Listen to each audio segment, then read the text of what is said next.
आज हम स्टार्ट करेंगे अपना पहला चैप्टर जिसका नाम है nutrition in plants. Class 7 nutrition in plants. सबसे पहले हम चर्चा करेंगे कि न्यूट्रिशन क्या होता है, न्यूट्रिएंट क्या होता है।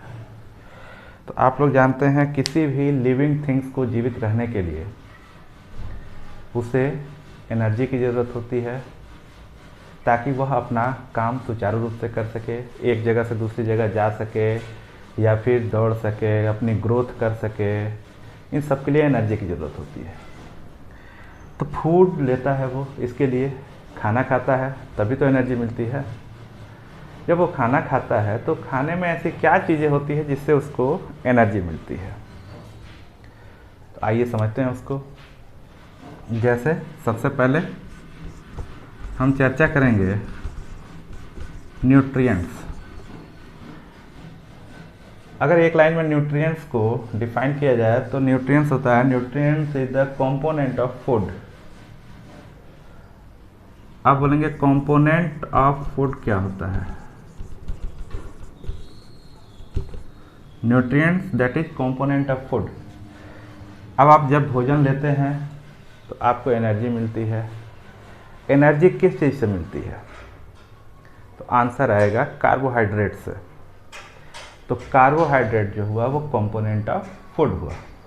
उसके बाद हमारे सेल्स की रिपेयरिंग, हमारे शरीर में चोट वोट ये सब का भरना, ठीक होना, रोगों का ठीक होना, ये सब कैसे होता है? प्रोटीन के कारण।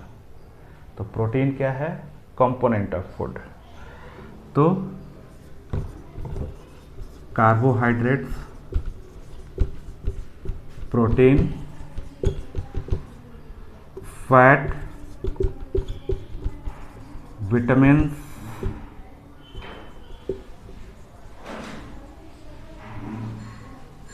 एक्सेट्रा आर कॉल्ड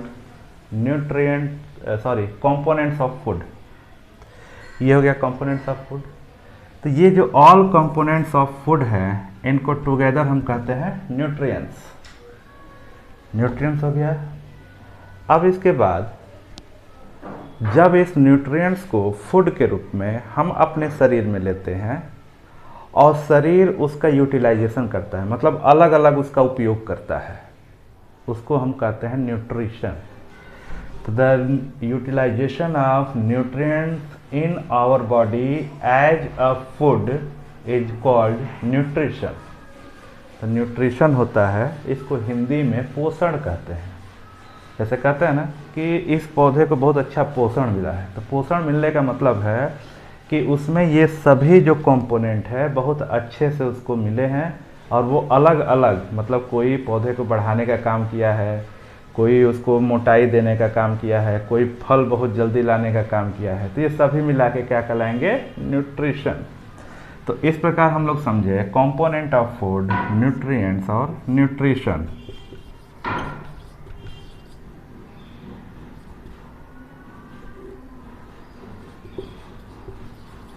ये न्यूट्रिशन। अब ये न्यूट्रिशन कितने प्रकार के होते हैं?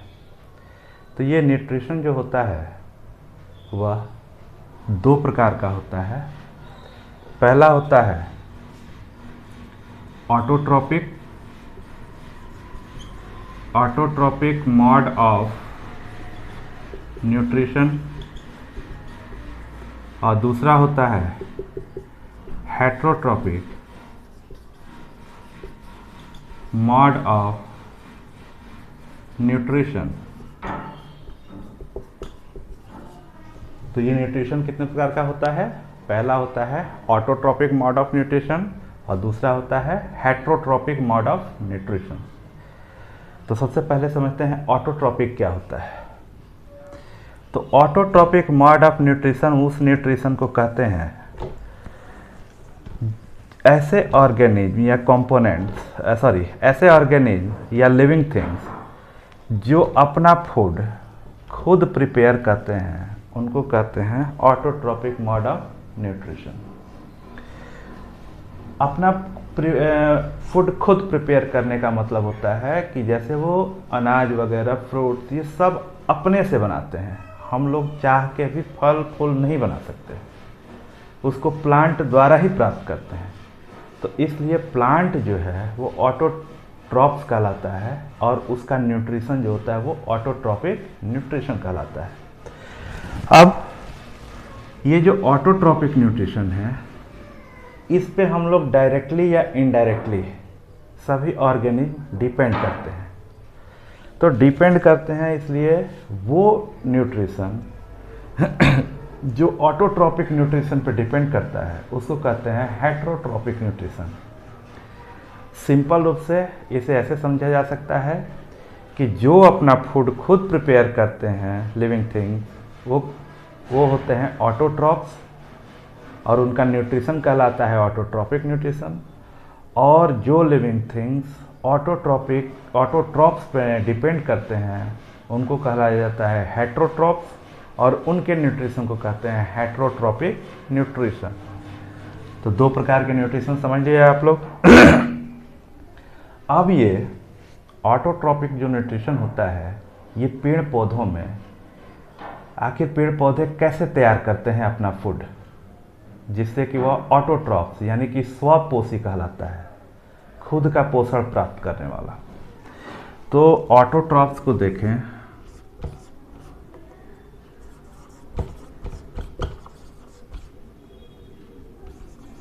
ऑटोट्रॉप्स, ऑटो मीन्स होता है सेल्फ, ट्रॉप्स मीन्स होता है न्यूट्रिशन। यानी सेल्फ का अगर हिंदी लेंगे तो उसका मतलब होता है स्व, मतलब स्वयं, और न्यूट्रिशन का मतलब होता है पोषण, यानी खुद से अपना पोषण प्राप्त करना ऑटोट्रॉपिक न्यूट्रिशन होता है। ये कैसे प्राप्त करते हैं पौधे? तो मान लीजिए ये कोई पौधा है, ये उसकी जड़ें हैं, ये उसके तना है और यहाँ पे स्टेम निकली हुई है। इस स्टेम में ये पत्ती है। अब पत्तियों को आप देखेंगे तो उसकी बनावट ऐसी होती है और ऐसे ऐसे इसमें वेन्स निकली होती हैं, जो ध्यान से देखेंगे तो नज़र आएगा। अब इसको कहते हैं, इस पत्तियों की बनावट को, मतलब कि जो पत्तियां ऐसे होती हैं, इस बनावट को हम लोग कहते हैं लैमिना। ये जो बीच वाली पार्ट होती है इसको कहते हैं मिड रिब्स, और ये जो ऐसे निकली होती हैं इसको कहते हैं वेन्स, और ये जो इसमें जाल की तरह निकली रहती हैं इसको कहते हैं, मतलब उसका वेन्स का ट्रैप होता है। अब क्या केवल पत्तियों में इतना ही चीज़ होता है जो ये पौधे तैयार करते हैं पत्तियों को? ऐसा नहीं है। सबसे पहले एक यहाँ बात समझनी जरूरी है कि पत्तियों के बारे में ही क्यों पढ़ाया जाता है। क्योंकि जैसे हमारे घर में रसोई घर होता है जहाँ से हम लोगों के लिए खाना बनता है, तो इस पेड़ पौधों में भी वही रसोई घर इन पत्तियों में होता है। अब ये पत्तियों में इनकी संरचना ये आप समझ लीजिए, मिड रिब्स, वेन्स और लैमिना, इतना हो गया। इनका कलर जो हरा होता है, ये हरा कलर जो है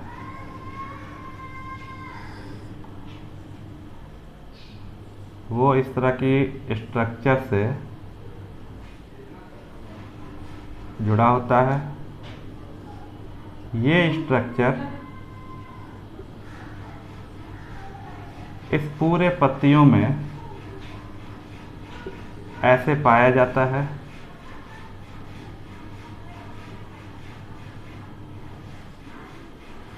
ऐसे ऐसे करके पूरे पत्तियों में पाया जाता है। यह कहलाता है क्लोरोफिल।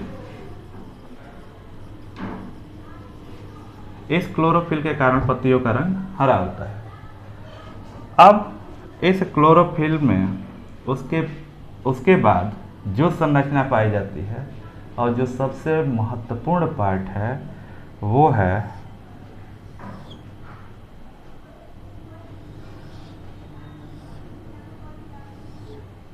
इस प्रकार की संरचना।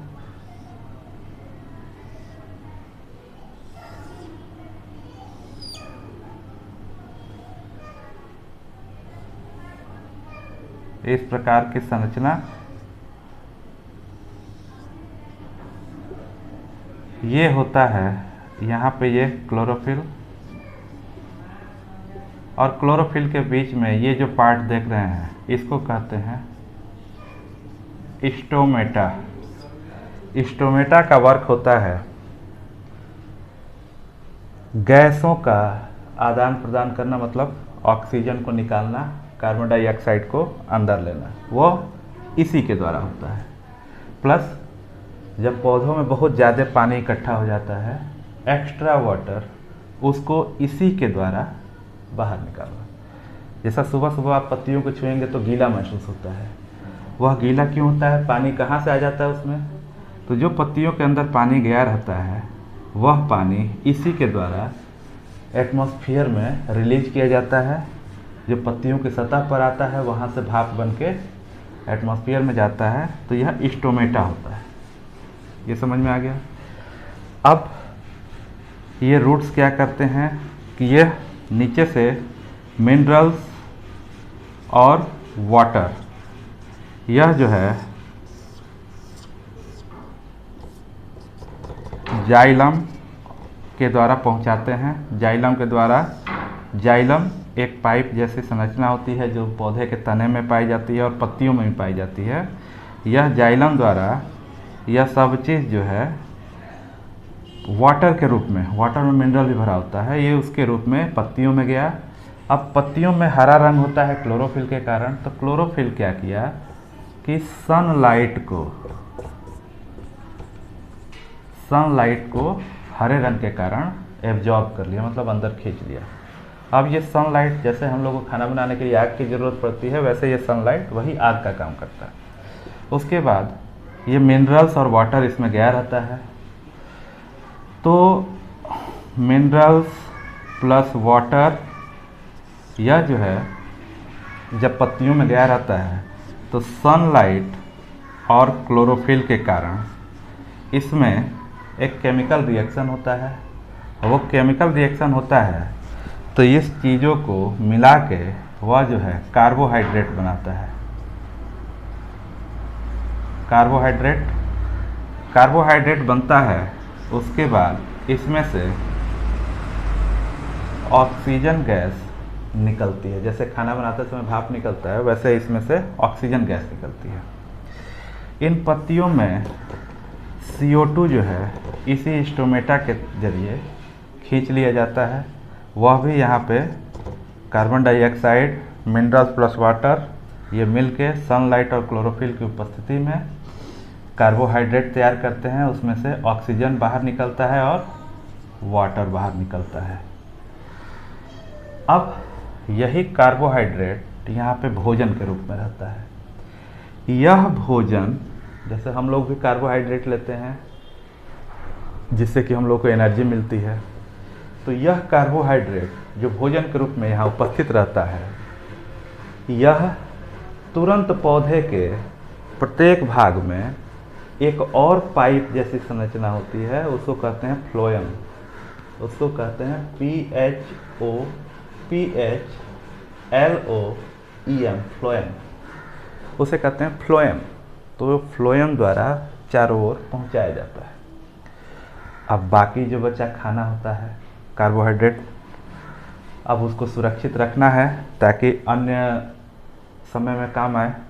तो वह जो है स्टार्च के रूप में, स्टार्च STARCH, स्टार्च के रूप में भोजन वहाँ पे स्टोर हो जाता है पत्तियों में। तो इस प्रकार आपने देखा कि भोजन जो बनता है वो कार्बोहाइड्रेट के रूप में बनता है, लेकिन वह सुरक्षित होता है स्टार्च के रूप में। ये हो गया। अब यहाँ से आप लोगों को एक चीज़ दिमाग में प्रश्न उठ रहा होगा कि आखिर ऐसे पौधे जिनकी पत्तियां नहीं होती हैं, या ऐसे पौधे जिनकी पत्तियां दूसरे कलर की होती है, हरे कलर की नहीं होती, वो कैसे, इस पूरे प्रोसेस को हम फोटोसिंथेसिस करते हैं। ये छूट गया था, इस पूरे प्रोसेस को फोटोसिंथेसिस करते हैं। अब आप लोग के मन में यह क्वेश्चन उठता होगा कि आखिर जिस पौधे की पत्तियां हरी नहीं होती वो कैसे फोटोसिंथेसिस करते हैं। तो फोटोसिंथेसिस, जो पत्तियां किसी किसी के देखे होंगे पीली होती हैं, लेकिन उसमें भी हरे कलर के पैचेज होते हैं, ऐसी पत्तियां वेरीगेटेड लीव्स कहलाती हैं। वेरीगेटेड लीव्स में भी फोटोसिंथेसिस होता है। उसके बाद जिस प्लांट में पत्तियां नहीं दिखाई देती वहाँ पे फोटोसिंथेसिस उनके स्टेम यानी तने द्वारा होता है। तो इस प्रकार ये पौधों के भोजन बनाने की प्रक्रिया है जिसको हम फोटोसिंथेसिस कहते हैं, और इसके द्वारा कार्बोहाइड्रेट का निर्माण होता है। अब यहाँ पे एक बात समझने वाली है कि यह जो कार्बोहाइड्रेट्स है, यह कार्बोहाइड्रेट 3 चीज़ों से मिलकर बना होता है। कार्बोहाइड्रेट 3 चीज़ों से मिलकर बना होता है, carbon plus hydrogen plus oxygen. ये 3 चीज़ से मिलकर बना होता है। लेकिन इसके अलावा भी इसको और सब न्यूट्रिएंट्स की ज़रूरत होती है। जैसे सिर्फ एनर्जी से काम हमारा भी नहीं चलता। अगर हम केवल एनर्जी गिविंग प्रोडक्ट्स खाएंगे तो केवल एनर्जी तो मिलेगी, लेकिन शरीर में मान लीजिए कहीं कट लग जाए, कहीं घाव हो जाए, कहीं रोग हो जाए, या फिर रोगों से बचने के लिए इस सबसे हम नहीं बच सकते। उसके लिए अलग प्रकार के कंपोनेंट की ज़रूरत पड़ती है, जैसे प्रोटीन और विटामिन। तो पौधों को भी प्रोटीन की ज़रूरत पड़ती है। तो ये प्रोटीन कहाँ से मिलते हैं? जैसे आप लोगों ने देखा होगा कि, या जानते होंगे, नाइट्रोजन जो है हमारे एटमॉस्फेयर में बहुत ही प्रचुर मात्रा में है। लेकिन नाइट्रोजन को डायरेक्ट पौधे जो है एब्जॉर्ब नहीं कर सकते। इसलिए पौधे की जड़ों में कई बार हम लोग ऊपर से फर्टिलाइजर्स डालते हैं, जिसको खाद कहते हैं। खाद डालते हैं ताकि उसको नाइट्रोजन जो है भरपूर मिल सके, क्योंकि प्रोटीन जो होता है नाइट्रोजनस मटेरियल होता है, नाइट्रोजन युक्त मटेरियल होता है, तो उससे उसको नाइट्रोजन मिल सके। इसके अलावा जैसे दलहनी फसलें होती है, तो उसमें जो है उसके रूट्स के ऊपर ये जो नोड्स होते हैं, गांठें होती हैं, उन गांठों में एक प्रकार का बैक्टीरिया पाया जाता है जिसको कहते हैं राइजोबियम। अब वो राइजोबियम बैक्टीरिया जो है, जो एटमॉस्फेरिक नाइट्रोजन है इसको लेके और जो एक्सक्रीशन करता है, वेस्टेज निकालता है, वो सॉल्युबल फॉर्म में निकालता है, मतलब लिक्विड टाइप का। अब वो लिक्विड इस रूट द्वारा पौधे में पहुंचाया जाता है, यानी कि इस राइजोबियम द्वारा जो एक्सक्रीशन है, वेस्टेज निकालने की प्रक्रिया है, जो सॉल्युबल फॉर्म में होती है, उसको जो है ये रूट द्वारा एब्जॉर्ब करके पौधों के पत्तियों तक चारों ओर पहुंचाता है। इससे नाइट्रोजन की इसमें पूर्ति हो जाती है। तो ये कई तरीके हैं प्रोटीन से के। अब